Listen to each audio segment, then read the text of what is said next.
Welcome back, guys.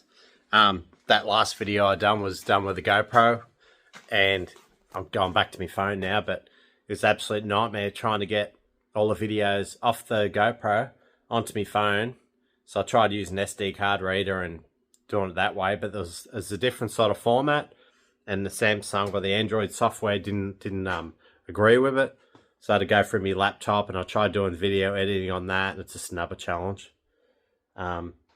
Taking up too much of my time, so I ended up just finding another way around it. But yeah, break down the definition a bit when I've done it, but I like using the GoPro because it's handy, tight areas I can set it up. I might use a little bit for this video, just little bits here and there where I can set the camera up and show you what I'm actually doing. That's why I don't do the hands-on stuff, because it's the mission trying to get stuff off the GoPro and put it onto the mid video. So here's the GoPro's not in there, obviously, but yeah, you set this up, and I can film, and I'll do a bit of it in this video, but it's more work.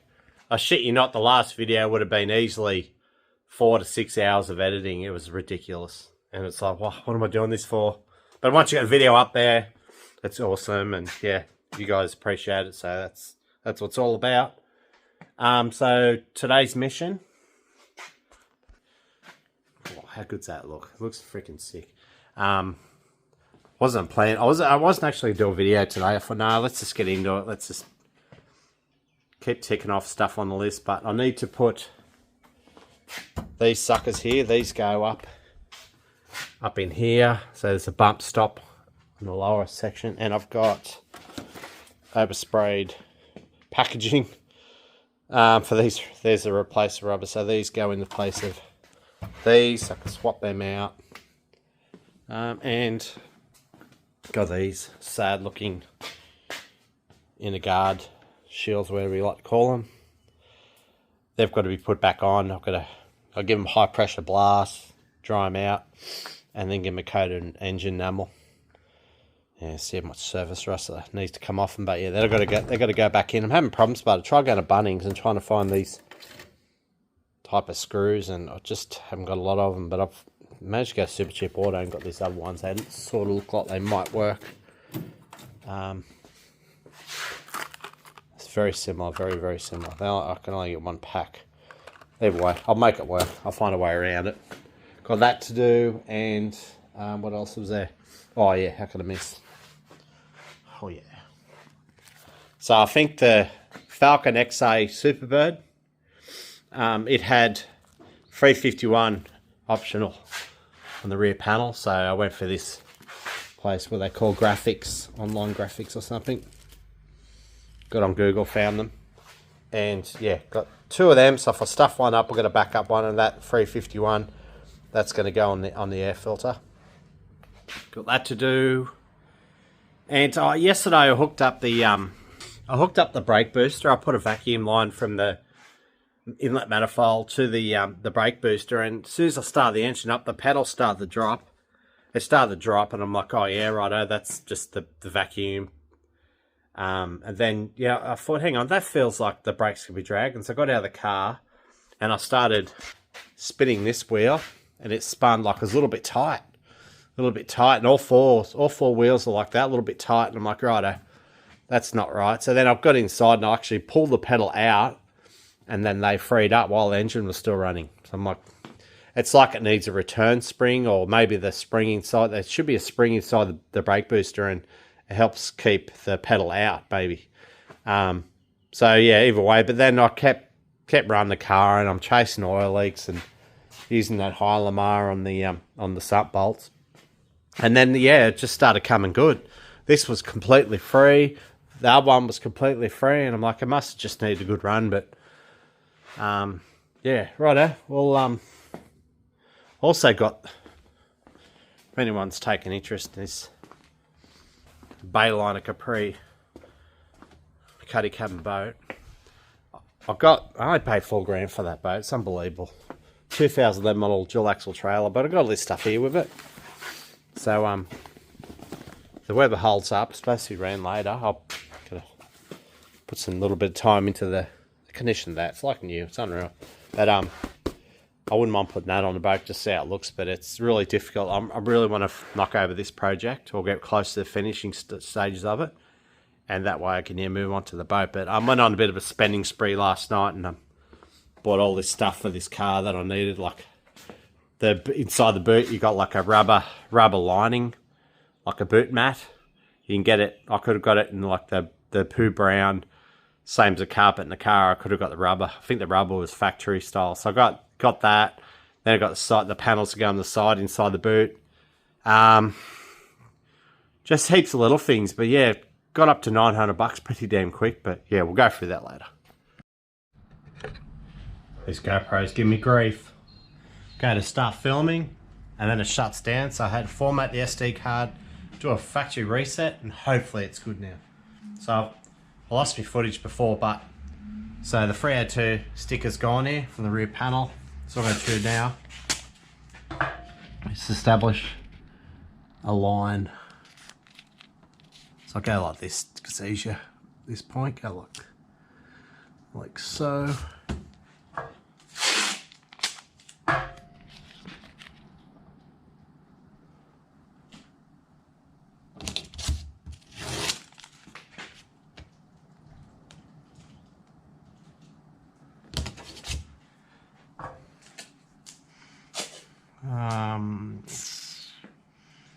Try that out. Ruler.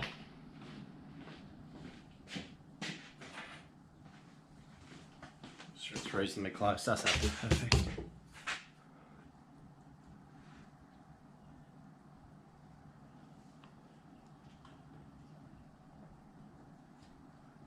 Slightly out the top.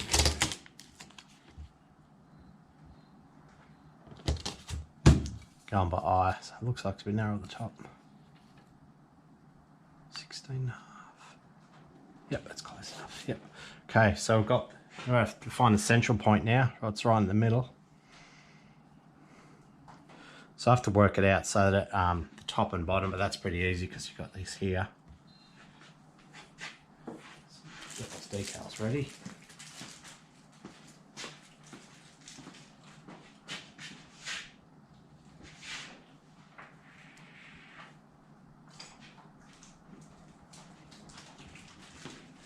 $3.51. Wow, it's tiny. Looks tiny compared to the other one. So they've already cut this, so it's in a good position. So all I have to do is measure from this point. You go by eye, really. You sit here and just look at it. But if you get a ruler out and do it that way, you're more inclined to get it right. Yeah, I don't know. I'm sitting here looking at it. Yeah, let's do it by eye, baby. Wing it. Bloody wing it. I've got a habit of rushing. Habit of rushing. So I do, look at it there. See, having that there gives me good indication.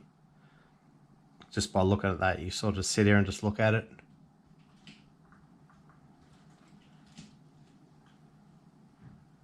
Got to pay attention to that, not so much. Oh no, that's pretty good. They got it pretty even. There. Try that out. Oh, here goes. Damn it, cut it too short.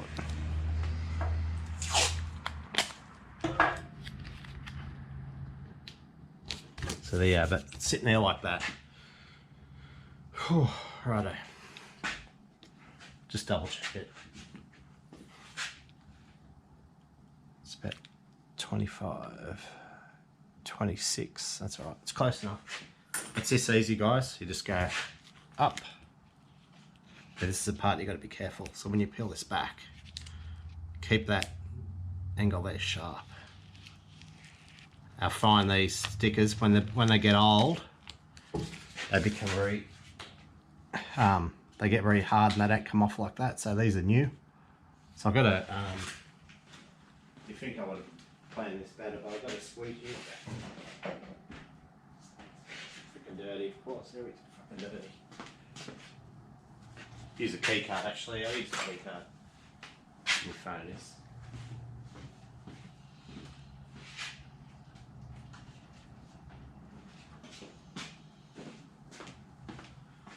Who's my Costco executive member?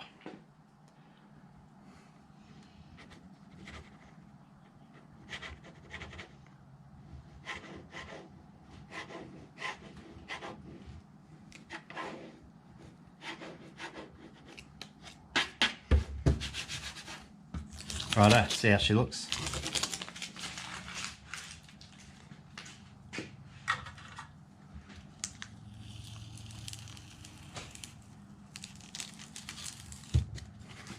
$3.51. Another thing goes here, especially when I'm doing the GS decals inside the car. Yeah, that was so this part was really hard. So you just basically keep it close. Keep it like that and go nice and slow. See, this one's pretty good. You go too fast, these corners come up. And that's what I forgot to get. I went to Super Cheap Auto. I was going to get plastic stripe or these little, like, they come in a roll, like trim, like a silver trim. I was going to try that in a cluster, but it's not important at the moment. So there you have it, $3.51. That looks pretty damn good. Wow. I would have thought the one would have like a, you know, the one over the top of the bottom, but I guess this is the way it is. I don't know. Have to be. This is how they come on the Superbird, so yeah. Righto then. Let's move on to something else. Yeah, that does look very smart. I remember going all 4-day in Sydney and there was a guy there. He had a silver one of these, beautiful car, and he had a 351 decal on it. I was so inspired by it. Always wanted to do it, but I ended up going 302. But yeah, they were, yeah, decided, yeah, it's a 351. So yeah, it makes sense to have it on there. But this, there's a little light bulb bracket in there. This, it's still got it, but what's going on? I don't know what happened, but I bought a whole new assembly. Stuff it. It's one thing they pick up on when you go for rego and you got that bloody thing doesn't work. Yeah. Righto, well, you know what I've forgotten to do in this video? Start the motor. Everyone wants to see 351. So yeah, I'll set the GoPro up and we'll give this thing a kick in the guts. Last video I done, it didn't start well. The start of the video, it started good, but at the end of it, it was shit. That's because I was trying to drain the fuel tank and I was turning the key off and on, off and on. The enrichment would just flooded the motor. So that's why. There's nothing wrong with the car. It was just, yeah, that's what happened, so. I've closed the shed up because there's a lot of light coming in and it's sort of ruining. So this is a cold start once again.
That sounds freaking awesome.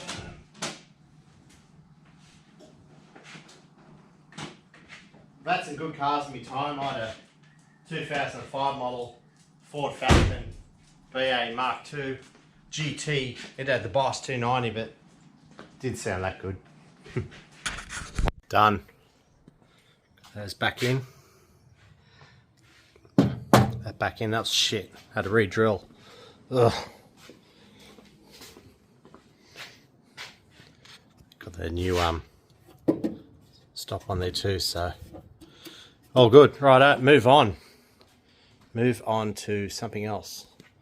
Oh, the dreaded bonnet cable. Then I have the windscreen washers. I've got a kit. We'll get to that. I've got this Permatech as special rear view mirror adhesive. looking on the internet, they say, oh yeah, just one drop too much and it'll actually be worse for it. I put one drop on it, and I shit you not, there's probably only less than a centimetre round of contact face, like that was it. As soon as I put the mirror on there, start tightening up, bang, it wouldn't fall off. Bloody hell. So I think the idea is you put it on there, if you don't saturate it, don't put too much on there. Make sure that the whole face has got some on there, but just, yeah, it doesn't need to be really thick. So I'll leave that. I'll have to do overnight too. I've done everything right. I mean, I reckon a couple of hours time I could put it on easily, but yeah, just leave it longer the better. So now I'm moving on to washer, windscreen motor, windscreen wiper motor, washer service kit. So I'm just looking at the bits and pieces, and it works up a similar principle as a two-stroke motor, like a poppet valve, like a sucks blow. It just goes, it must have like some sort of cam in it or something. I'll have a look at it. But yeah, pull this pun apart. Sort of find, get some light happening. It's a bit dark in there. So here's one to come out of it, right? It goes on like that. It's got that little thing there to indicate where it wants to sit. So you have a look at this one, so you can see daylight through there. So that's simply just a little one of them's failed. So you look at this one. It's got a seal there still, so it's bloody collapsed. So this sits in there like that, I think. Yeah, and then the spring goes in there like so. And yeah, creates like a vacuum. Yeah, righto.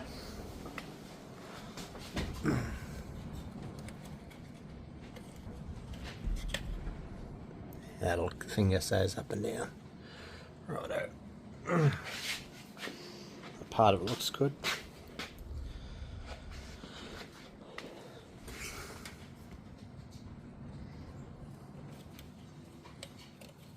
Get in there.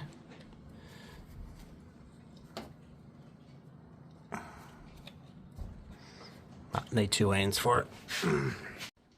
Had to make a trip to Pet Barn to get some washer pipe work. I tried getting stuff from this is in Bunnings, way too small. Even this stuff here is a little bit too small for this, but you just use a bit of heat and you squeeze it over like a screwdriver or something. Stretch it a bit and it goes on alright.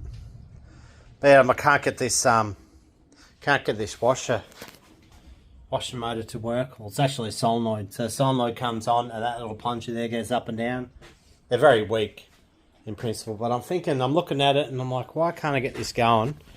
So I got this washer bottle with the car and it's already got a motor on it. So that's a typical thing that people do when these things die, I'm guessing. So I've tried this wire here. That powers the solenoid. That wire there was going to it. It's blue. That traces all the way back to inside the car and goes to that button there. So I was pressing that and there's nothing. It's dead. And when I tried powering the solenoid, it's like that plunger just doesn't go in and out. So I don't know. Have the solenoid's knackered. 50-year-old, anything can be wrong with it. So I'm like, right, no worries. So what I'll do, I thought I'd just get this wire here, it's just a positive, so when you push the button in, it should power this washer bottle motor, but it's dead.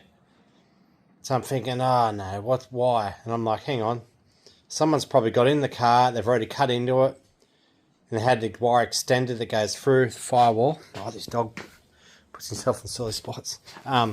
They probably hacked into it and it's come out of here somewhere. So now I've got the dash back together. It's one of the reasons why I left the dash apart, so I can easily get in there. So it's on the hoist, so it's going to be difficult. I'm going to have to, make some room, get inside it, and look for this blue wire. It shouldn't be too hard to find. Work out where it is, what it's doing, and then use that and put the washer over there. Then have washers going. So this is another one of those situations again where people say, oh, when you get the car on the road, so. This could have taken half an hour, or for now it's already taken me 2 hours, so stuffing around, so that's just the way it is. Wire going for the positive terminal, the battery, right around here, over the door, Right, all the way over to the back of the switch. And what's the result?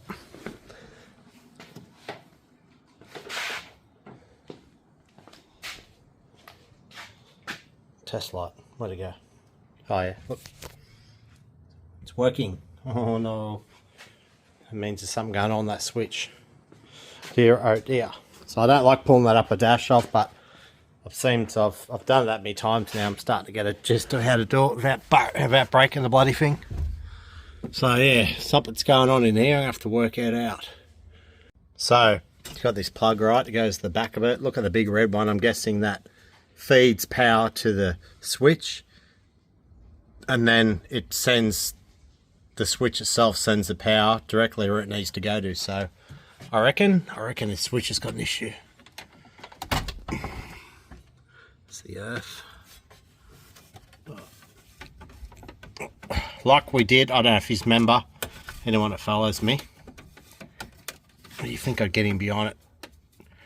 No, I'm going to have to use a screwdriver, but anyone that's followed me will know that I've pulled apart the headlight switch, and it was just basic terminals and grease. There's nothing to it. These cars are so simple compared to like a newer car.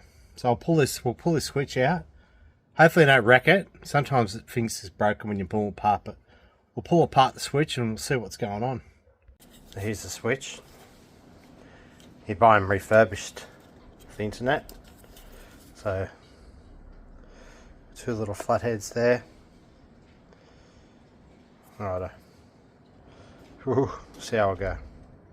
I really need to set up the GoPro and show you, but I'll just go bit by bit, pull it apart. So if anyone that wants to pull this apart, you've got two little screws that end, and this end here, the other end, with fingers. Yeah, you pull them back. You see in here, look at that part there, it looks like shit. So pull that out. Yeah, it's just filthy. Look at it, as if that's going to do anything. Absolutely feral. So that's why it's getting nothing at the other end. So when you push the button in, push it in from there, here's that little lever there, and that turns the wipers on. So if you wanted to, you could snap that off and just have it so you can turn the washers on whenever you want. Spray people behind you. Ford Rangers when they're tailgating you, just fucking hit that cunt. Fucking good and good spray. Yeah, so those terminals there, they don't look too bad. But there, one's in there. So when you push that button in, it bridges. So one of them will be a positive. Must be a positive going to that, and the other side goes to the washer. So when you push that button in, it bridges them two together. So I'll test them out now. So I've got the switch here, right? So when you push that button in, it bridges these two together. So this one here goes to the positive side of the battery. That one just, yeah, comes out so that when I earth this out, it should get a light on. So, I'll show you. See if I can set it up here. Push the button in.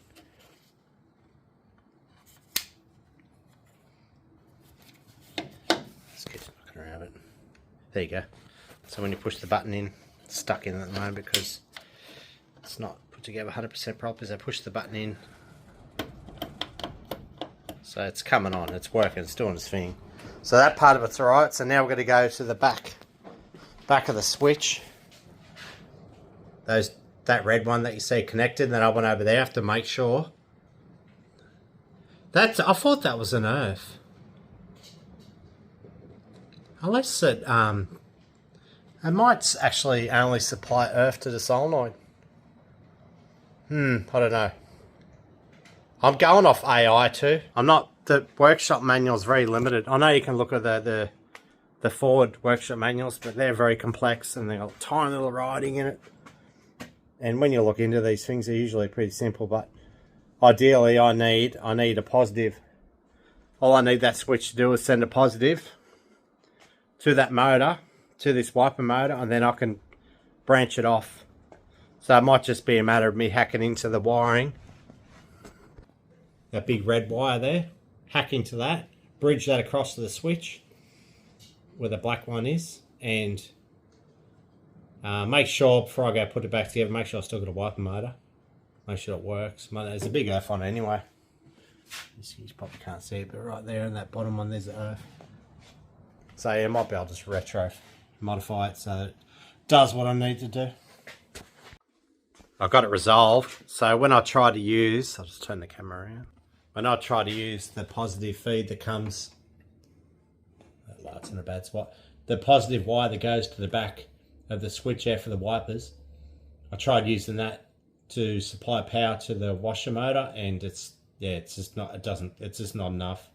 It just won't work. So what I went back to how the switch is originally wired up, and you see that, I can't say it, there's a blue wire and a black wire on the left.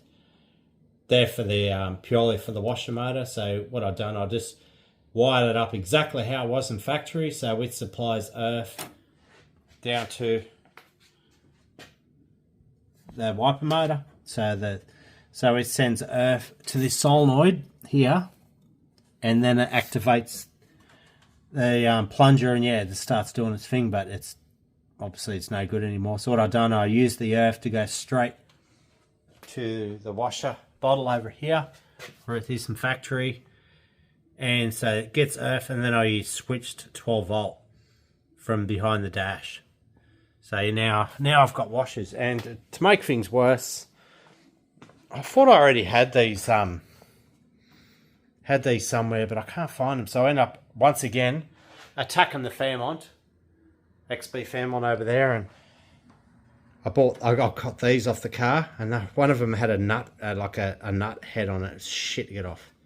So yeah, got them in.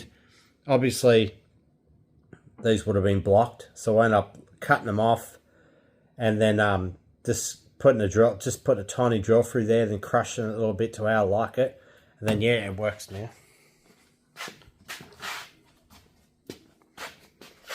Oh, righto, ignition.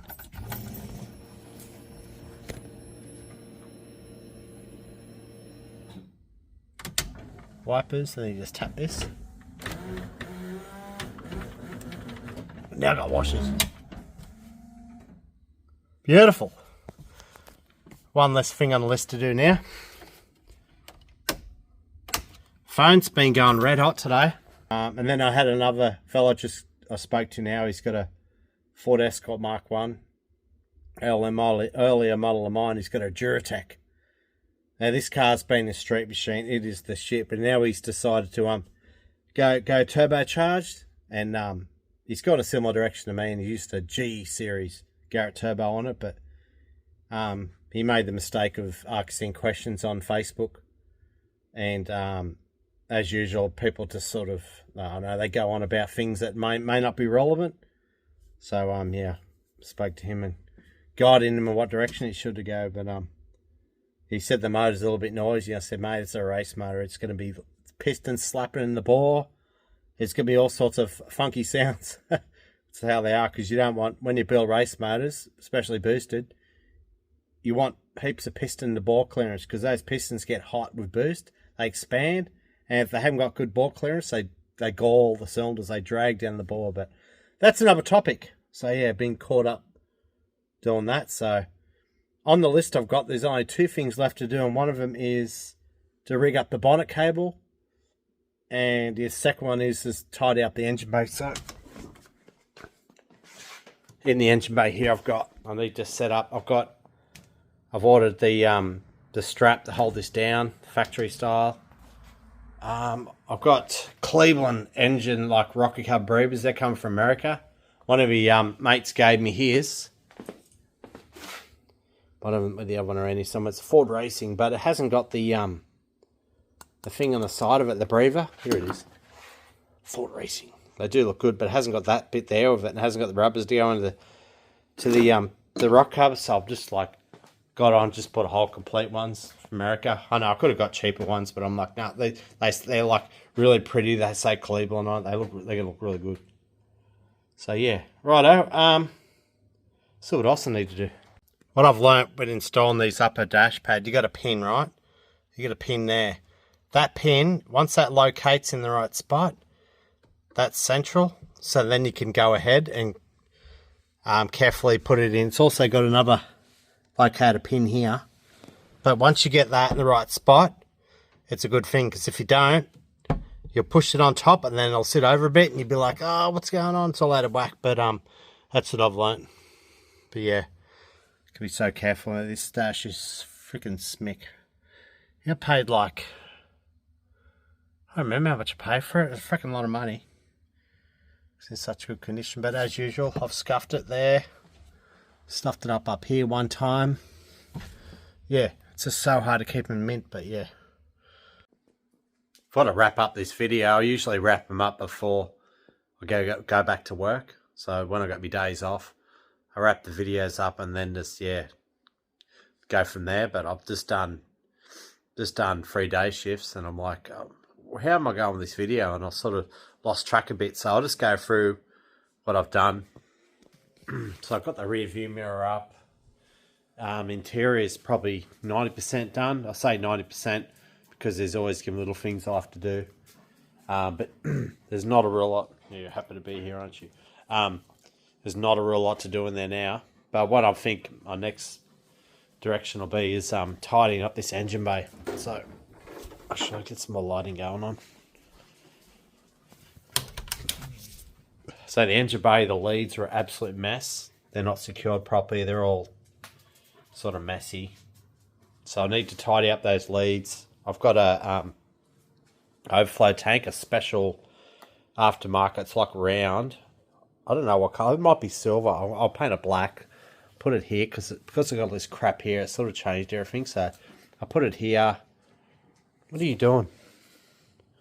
Fucking German Shepherds. Their noses are like always sniffing shit, aren't you? That's why they're good guard dogs. Sniffer dogs in the police force. So yeah, just got to tidy up engine. Get down from there, Jesus. How fragile is that grill? I need to mount this up properly. It's a proper bracket to secure the battery.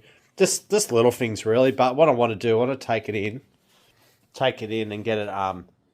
There's this place near me, tyre shop. They don't do regos, but I've noticed that they're doing a lot of old cars. Like you see old Falcons, old Kingswoods and Holdens and that there. But I've noticed a fair bit of like Falcons like these I've never even seen before. Not 2 doors, but XC, XAs, XBs. Don't about XAs, don't remember. But I've always seen old Falcons there. I figured I might just take the car to them and just get them to have a good look over it. Because it's got all new ball joints and tie rods. And it's had a lot of work done in the front. All new bushes and stuff.